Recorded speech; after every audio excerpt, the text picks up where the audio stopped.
بسم الله الرحمن الرحيم.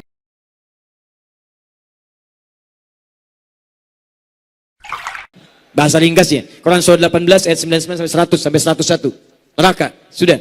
Kama anna man amana billahi wa mata mu'minan, seperti halnya orang yang beriman pada Allah dan wafat dalam keadaan mukmin, maka dia fahuwa min ashabil jannah, maka dia termasuk ahli surga. Kalau akan dihukum dulu di neraka sesuai kadar dosanya, setelah itu dimasukkan ke surga. Jadi ingat, kalau Anda berdosa, misal dosa, pernah berbuat salah, ditimbang, baru dimasukkan ke surga. Proses hisabnya, maaf, itu sampai selesai seharinya 1000 tahun.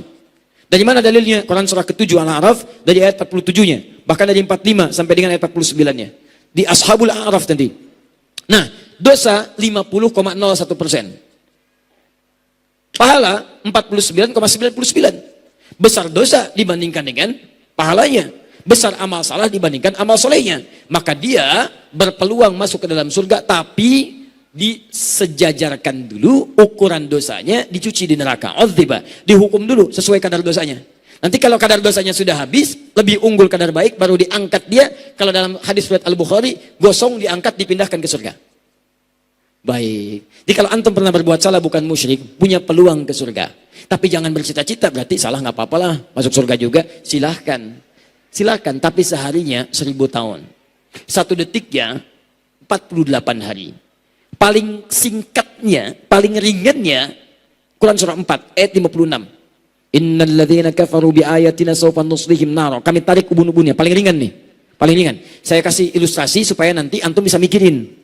Ya, jadi begitu berbuat maksiat, paling ringan neraka begini. Tarik ubun-ubun, tarik tanpa ampun, nggak ada senyuman, nggak ada candaan. Ayo neraka nggak ada. Semuanya ganas. Ganas itu. Awas, hati-hati.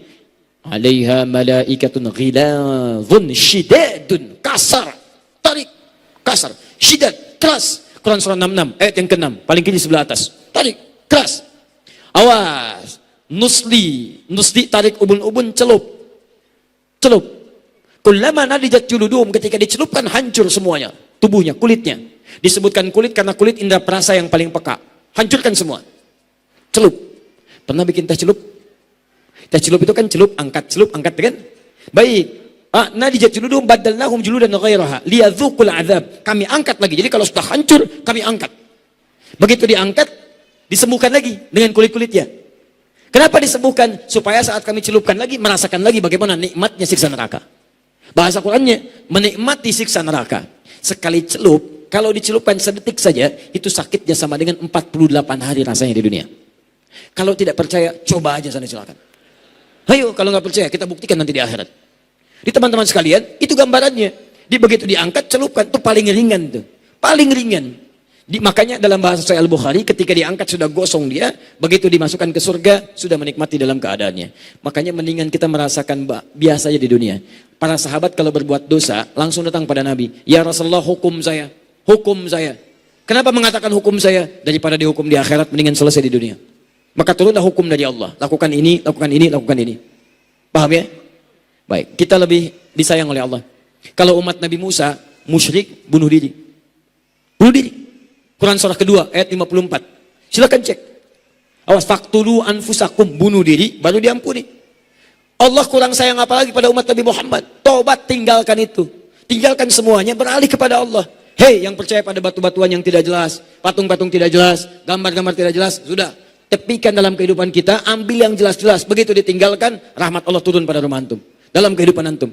Tapi kalau antum bertahan pada yang seperti itu, Allahu Akbar, Allah masih sayang, dulu bunuh diri. Umat Nabi Musa, maaf, ada kotoran, sobek, gak bisa dicuci. Masuk ke celana, sobek. Baju, sobek. Umat Nabi Muhammad, cuci. Hilangkan 3 unsurnya. Warnanya, baunya, rasanya. Kalau hilang semua itu, pakai lagi ibadah. Warna hilang, bau hilang, rasa bagaimana? Kucing ada di masjid, karpet, kucing, antum hilangkan, masya Allah, warnanya hilang, baunya hilang, rasanya bagaimana? Hah? Masya Allah. Ini namanya ghalabatul dzan dalam fikih. Ghalabatul dzan, sangkaan yang paling kuat. Saya kira sudah hilang, ya sudah, nggak usah dicoba. Itu bahaya ya. Gak usah dicoba. Kalau kita merasa sudah bersih, hilang. Kita lebih beruntung teman-teman. Toharoh bersih. Umatnya Nabi Musa tidak begitu saat itu. Sobek. Kenapa? Karena mereka ngeyel. Makanya berlaku hukum ketat. Kasih ini, pindah ini. Kasih ini, minta ini. Kasih itu, minta itu. Makanya turun hukum yang paling ketat. Ayo, daripada disobek, mendingan gak usah. Makanya dijaga oleh mereka. Supaya hukum dengan ketat itu, maksiat bisa dijauhi. Masih maksiat juga. Ya, makanya beruntung kita baju biasa, bersih, lancar. Jadi kalau di lampu merah itu ada celana yang sobek-sobek, umat Nabi Musa tuh nyasar ke sini.